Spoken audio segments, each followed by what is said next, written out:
Docker-Postgres-YoYo and PyTest.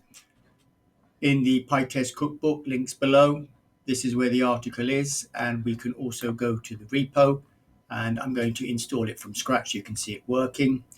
But in a nutshell, what YoYo does, it allows us to create migration files and keeps track of them, where every step has the SQL we're adding and also the rollback SQL. And we have a list of migrations where we can add our own message. YoYo new-m add foreign keys, for example, that's this one here.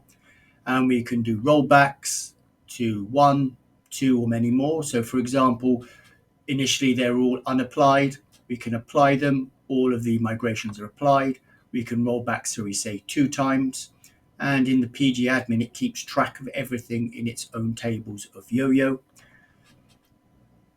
So it's a very good way to kind of keep track of your development of your SQL database.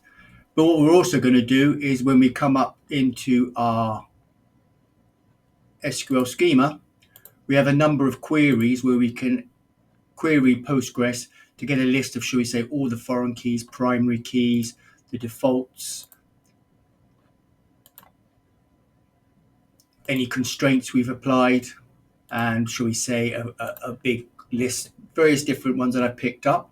So what we can then do is run some structural tests to see, yes, are all the primary keys still there, or the foreign keys, the check constraints, nothing's being dropped during development, so we can make sure we've got database integrity. So this video really, a video series, is combining YoYo, Postgres, Docker, getting up and running.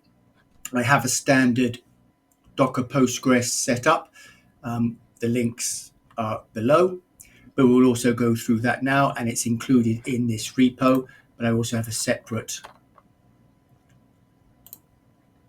video for that. And this one here, that's the adaptations for installing Docker. But in the next video, we'll actually install everything from scratch, get it up and running, and start looking at some of the schemas in Postgres.